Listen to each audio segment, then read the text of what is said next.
you want to become a good snooker player and to be able to make a break of 20 or 30, you've got to learn how to control the cue ball. You can be the best potter in your club, but if the cue ball constantly runs out of position, you'll lose a lot of games. But if you know how the cue ball is going to react after a pot, and you can control that reaction, you are well on the way to becoming a winner. It's all to do with the spin, or as the professionals call it, side. And to help us out here, we've got a cue ball that someone's come up with a terrific idea of putting a clock face on the cue ball. And you may find this a terrific help to you. If you can imagine the clock face, you can imagine striking the cue ball at 12 o'clock, that will give you top spin. If you strike it at 3 o'clock, that will give you right hand spin. If you strike it at 6 o'clock, that's bottom spin. And 9 o'clock, that's left hand spin. There's various other positions on the cue ball, as you can see. We'll go into that a little bit more detail later in the series. While we've got the cue ball with the clock face on it, we're going to make use of it and have a little exercise, and Matt's going to help me out with this here. We're going to go through the different side spins and top spins we were talking about, and we're going back to an exercise that we were doing earlier in the series. And Matt, if you just go through the clock face, up and down the spots again, as I said, we did it earlier, only the first shot, hit it at 12 o'clock just to see what reaction you get.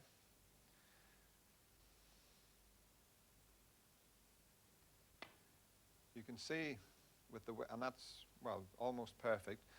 You could see the top spin as the ball went up the table.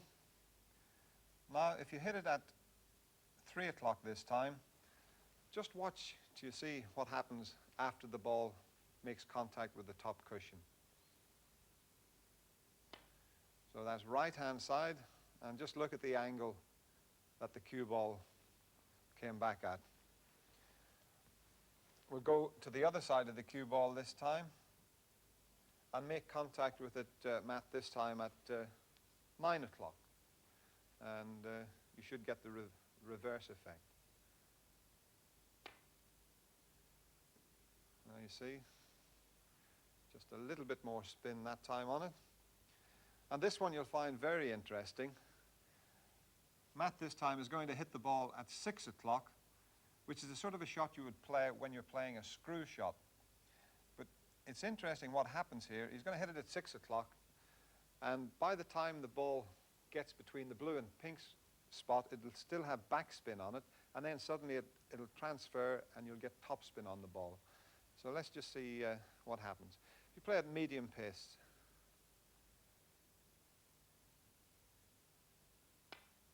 there you can see it transferring just past the blue spot.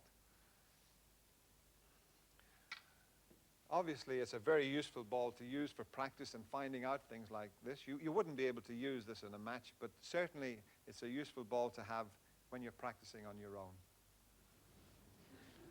Jimmy White with a long pot. It's a dangerous shot if he misses.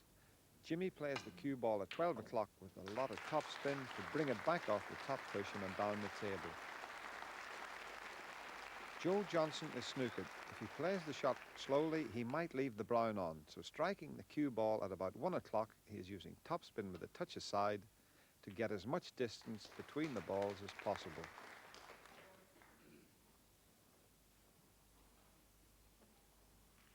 Well, we travel all over the world nowadays playing professional snooker, and one of the questions that seems to crop up no matter where you go, you always come and say, how do you screw the ball back? Everybody seems to find that a bit of a problem when they're starting off. It's a very difficult thing how to tell someone what distance to screw the ball back. That's virtually impossible. That's down to themselves and judgment, and it comes with practice and practice. But I'm going to show you an exercise here that you'll find very useful if you've just started playing the game, or even if you've been playing for a number of years. You'll find this a very useful way of practicing how to screw the ball back. And what I do here is I've got the cue ball, I place it on the brown spot, and we'll use the brown. You can use any ball for this, and place it about 12 inches from the cue ball. And the idea is to try and screw the ball back over the balk line here. So we're going to start off with about a gap of about 12 inches. So you must always make sure you've got plenty of chalk on the tip for these particular shots, because you're hitting the white right on the bottom. At 6 o'clock, as we mentioned. So head still, make contact with the cue ball on the bottom, and just screw it back over the balk line. Doesn't matter where the brown goes or whereabouts on the balk line, the white comes back over. Once you've mastered that, played it a few times and managed to do that, you can start moving the object ball further away from you. This time we're between the blue spot and the brown spot. Once again, plenty of chalk. Make contact with the cue ball on the bottom and just bring it back over the balk line. And as you become more proficient at this, you can start and get a little bit more adventurous. Once you get up to the blue spot, now it's becoming quite difficult. So you've got to, once again, make sure there's plenty of chalk on the tip. Right at the bottom of the cue ball again. Now you've got to really follow through the cue this time to create more backspin. And once again, we managed it there. And eventually, if you can get up to the pink spot, now this becomes very, very difficult. If you can start consistently screwing the cue ball back from this distance between the balls, you'll be getting towards being a very, very good amateur player. So a lot of concentration into this one. Don't be frightened of, maybe you'll miss cue once or twice, but don't worry about that. Just keep practicing it. Right on the bottom again. And with a little bit of luck, that'll just about make the balk line. I'm quite happy with that. I'll settle for that one. Right, now we're going to do this exercise with Walter, who plays the game for fun, but he might find this quite useful. What do you like at screwing back, Walter? Quite good. Well, that's not that's putting pressure on yourself. It is. But you've never done this exercise Not before, this one. have you? No. So we'll start off with about 12 inches away from the cue ball. So just try and screw it back over the balk line. Well, what you did is, yeah, it was quite, you sort of stabbed at the cue ball there. You didn't really, first of all, you didn't hit it hard enough. That's right. And secondly, the cue stopped. So what you did was you stunned the ball. So this time, make contact with the cue ball at 6 o'clock, only this time concentrate. Do all your little waggles, your little feathers, but when you hit it on the bottom, that's better. You see, you followed through with the cue more. So it created more backspin.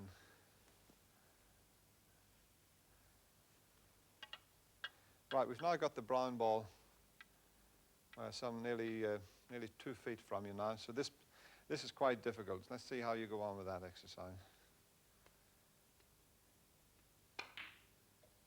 Well, that's pretty good. You're back on the balk line virtually, so that was quite a good effort there.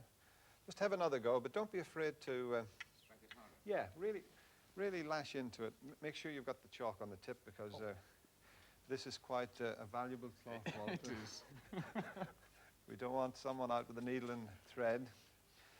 Right. So right on the bottom, as hard as you can hit it, and follow right through. Well, you've potted the... What a trick shot, Walter. Brilliant. Brilliant. In fact, if that had have happened in a match, that would have been a legal shot. Although you jumped the ball, I don't know whether you know this or not. I don't know. Now, although you jumped the cue ball, it made contact with the object ball, and you potted it, so that's a legal shot. If it jumps over the top of the object ball, then it's a foul shot. And to make Walter feel better, let's look at this attempt at a screw shot by a famous player. Dearie me. It was Steve Davis, hampered by the rest. Now in an easier situation, Steve demonstrates how to use screw to get back onto the blue. One. Well, I think it's time we had Nora in, and Nora's going to play the stun shot for you, or try to play the stun shot. And here we have the position of the balls, Nora. You've got, just before you get down, you've got this sort of position here, the brown's a straight pot, but you want to get on the blue in such a way as you can pot the blue and get up to the pink to give you a chance of clearing the colors up. So the idea would be to pot the brown and leave the white roughly where the brown is now. So let's just have a go and see how you how you get on. Right, so about centre, just Yeah, below just about centre, yeah, and just see. Right, well, you just stabbed a little bit at that. In fact, you can see the white's gone offline to the, you missed the pot to the right side of the pocket, and the cue ball has gone to the wrong side of the blue. So if you had a pocket at the brown, you were in a bad position there. So we'll concentrate again. Right, you want to hit it, just concentrate on hitting the ball, the cue ball, dead center, as we showed earlier on. So dead center, and once you're cueing there, don't forget the little feathers, and then the nice pause, and then just pause and push the cue straight through. Well, that was almost perfect. The position's perfect, but you got the white to run through a little bit. Could you just give us the brown, Craig, just a second? In fact, that's another shot that you've played there. We're going on to after this. So let's see if you can get the white to stop exactly where the brown is. So shall I hit it lower again? Yeah, well, you can do. I mean, you can play a stun shot with hitting it. You don't have to hit it dead center. You can go slightly below center and still get the stun shot. So if you feel you want to hit it just slightly below center, feel free. In between center and 6 o'clock. And follow through this time more. Yeah, that's almost perfect. Just the brown one more time, Craig, and I'll just show you. I mean, you can't play it much better than that, but just to get the cue ball to stop exactly where the brown is, let's see if I can manage that. So I'm hitting just below center. And the white virtually stops where the brown was. But the way you played it was quite good, so you can't really complain about that. Now, if you want to go around and just roll the blue in, seeing as you've got a good position, Nora. So really, you're just rolling the blue into the pocket to leave yourself on the pink here. Just a nice little pace just for the... Centre ball? Yeah, just for the... yeah, in fact, you can play it above center with follow through this time. So just above center, round about 12 o'clock there. Just a nice little easy pace.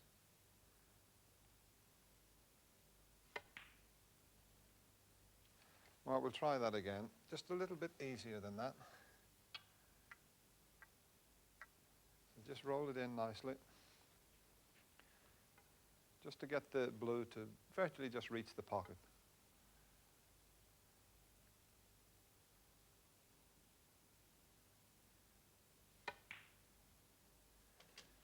Well, that's not bad. We'll settle for that. At least you've got a chance now of potting the pink and getting on the black. Thanks very much, Nora, for the moment. And now to play a shot that's a little bit more difficult than the stun shot. Craig, would you like to help me out with this one? Thanks very much. So you can imagine, we'll cheat a little bit. We'll get the cue ball up. And if it's finished in this position here, and you want to get on the black, there's a couple of ways of playing the shot. What Craig's going to do for us is play the stun run through. In fact, Nora managed to get that on a couple of occasions, and that's a more difficult shot to play. So the idea is to pot the pink and try and get the cue ball to follow through about 6 to 8 inches, roughly, something like that. So well, just have a go anyway. We'll talk about it after you've played it, Craig. Let's just see how you go on. Now, what's happened there? You've played the follow through.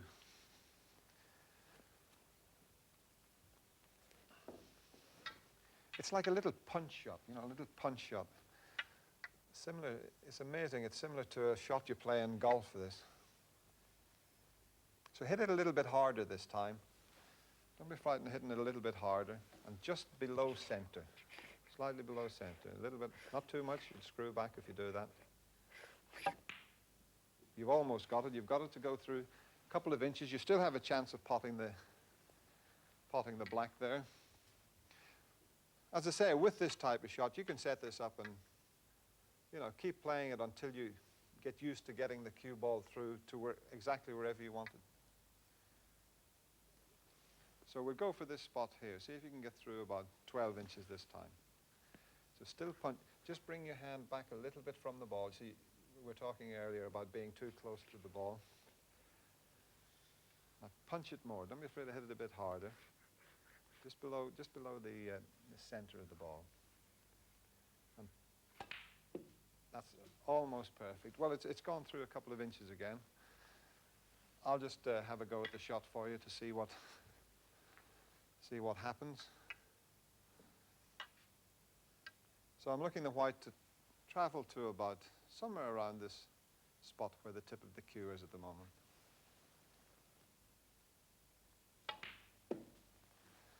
And it leaves you nicely on the black. Just while we're here about this particular shot, as I said, there's a couple of ways of playing that. You find most professionals and top amateurs will play the stun run through, but there's no reason why you can't play the shot with top spin and just drop the ball into the pocket. But you find tables vary quite a bit, so professionals and top amateurs prefer to use that stun run through shot. Let's go and pot the black and finish it off, seeing as we.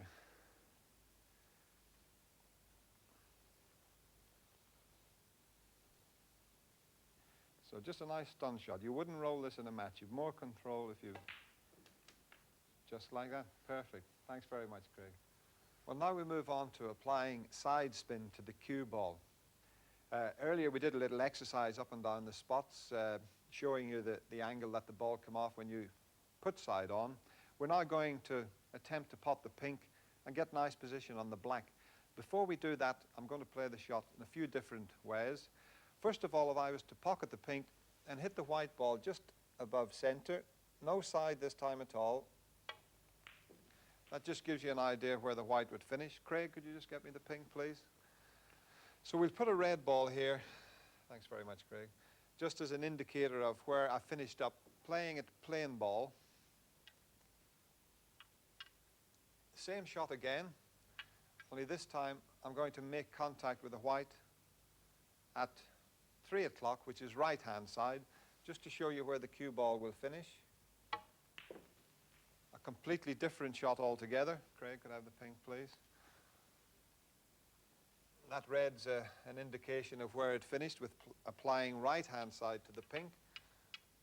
And now finally, the shot that you would play to get up onto the black would be hitting the ball at 9 o'clock, which is left-hand side, which should come off the cushion and take more of an angle this way to finish on the black.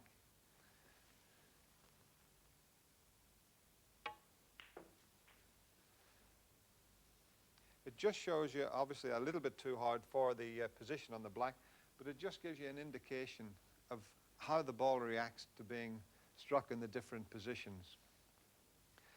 And now, in fact, I'm going to get Walter to come out and help me out with this particular shot. Craig, could I have the pink again? Thank you. Got plenty of, yes, get plenty of chalk on the old tip, Walter. So what you're going to try and do here is just pot the pink, left-hand side, see if you can get up nicely onto the black. Sometimes when I'm taking a shot like this and I go left-hand side of the ball, I often miss quite an easy shot. Is there any reason this happens? It's quite a good point you brought up there, Walter, because in fact you see a lot of professionals, we miss pots at times, and people at home think, how come we miss such an easy pot? And the reason is you're applying a lot of side to the ball. And this is the thing, when you're starting off to play the game, Joe Davis used to say this, he said, forget about putting side on, just concentrate on potting the ball, playing ball until you get proficient enough, and then start using side, because it does make the pot more difficult. And you're quite right, because as you've put left-hand side on the ball, it's going to throw it offline. That's right. Yes, I'm always afraid of at times. Yeah. And quite a lot of people as well. Yeah, and in fact, it depends on which way the nap of the cloth's going, and it's something we're going to show later on, how the nap of the cloth affects you when you play with side. But with this one here, if you're going to hit it at 9 o'clock, left-hand side, the ball initially, although you're hitting it on the left side, will throw out to the right. In fact, it's amazing. It affects, with different cues, you get a different reaction. With a metal ferrule like we have, you tend to hit the ball on the left-hand side. It goes slightly to the right and then comes back again. With a fiber ferrule, I had a cue with a fiber ferrule, and it went the opposite way. As soon as you hit it with left-hand side, it pulled it to the left. So it's a trial and error with, especially with the cue. Right. So what you're going to do here is, with playing with the side, just play to hit it as if you're going to pot the ball into this side of the pocket. So it's the left corner of the pocket. Right. So just imagine the pocket being there. Follow through this time. It's not a stunt, just a nice little follow through, and hit it on the exit. Well, you see, you didn't hit the ball there, so we didn't get any reaction. you must play it at a pace that would take the white to the top end of the table. Don't worry about getting exactly on the black. It's just to give you an idea of how to apply the side. Sort of go half into the pocket this time. Well, let's say we'll pull it away because it's a bit... There we go. So sort of half, the left half of the pocket. But hit it on the extreme left. You're hitting it almost center there. Don't be afraid to put the side on. Push the cue. Well, you got the side spin, as you can see there, but what you did, you stunned the shot. Because you were hitting, you got to hit slightly above it. We'll have another go at that.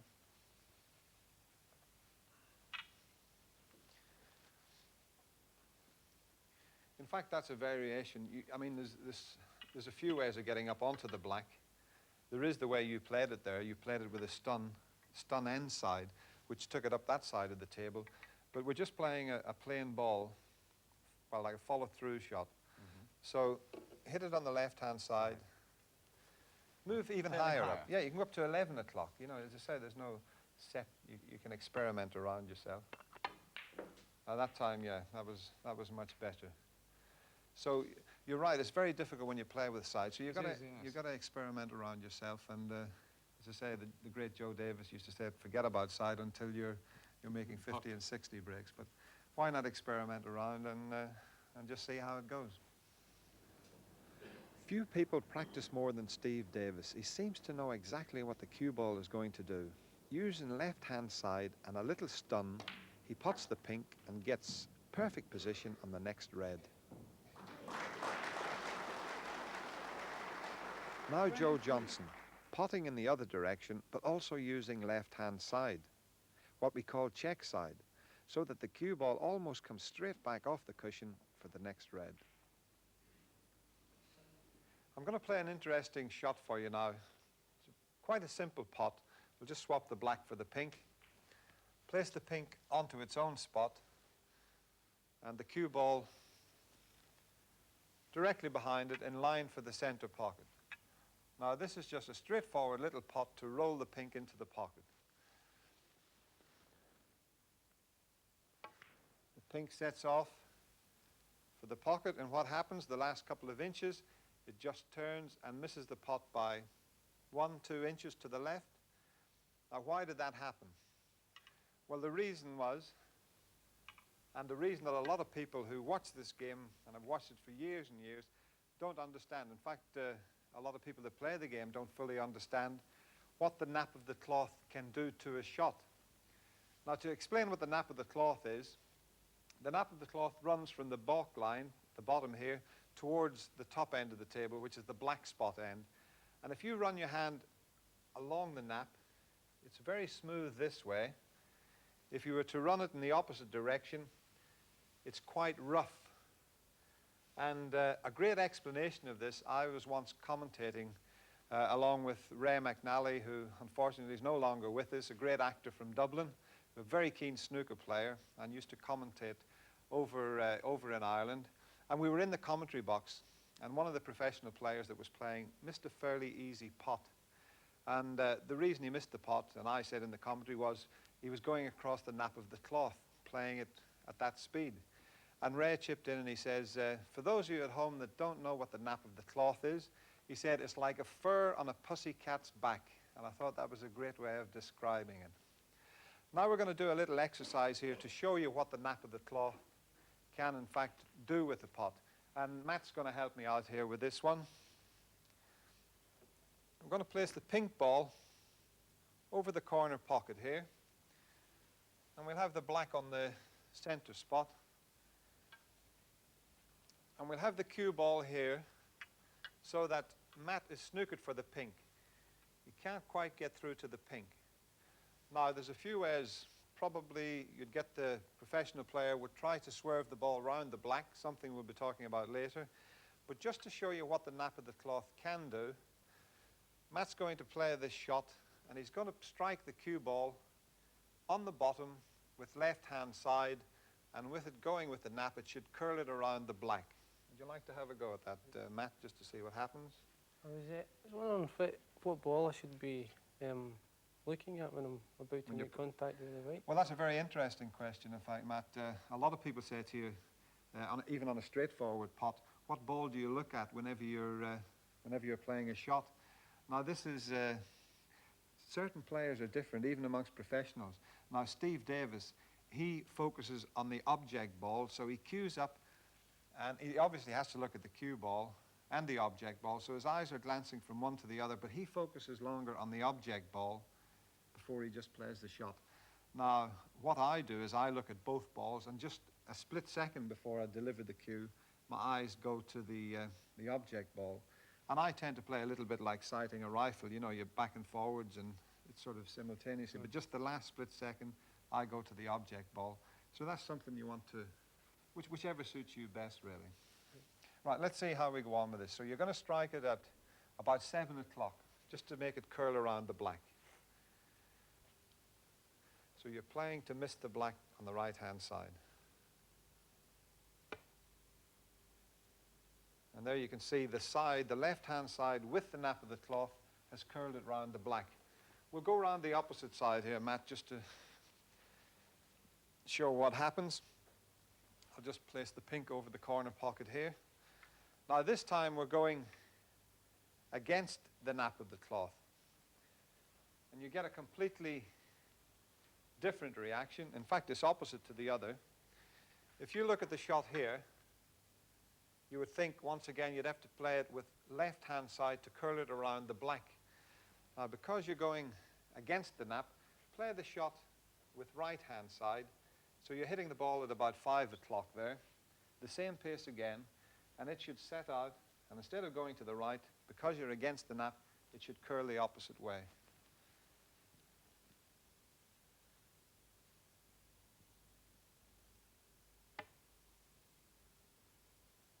Try that one again. It was just coming at the last minute, but just get a little bit more bottom on it.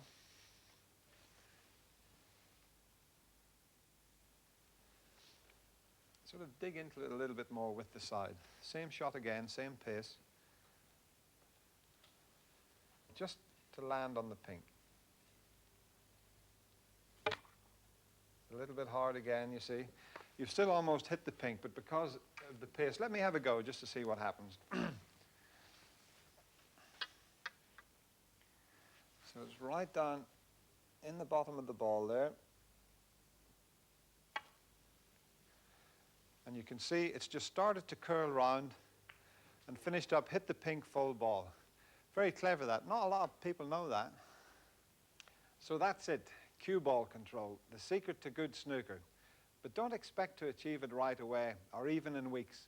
You must try it out, practice, try again, even lose a few games, but keep at it, it'll be worth it.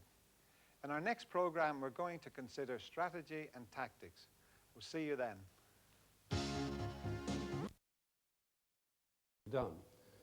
And I think we have in a lot.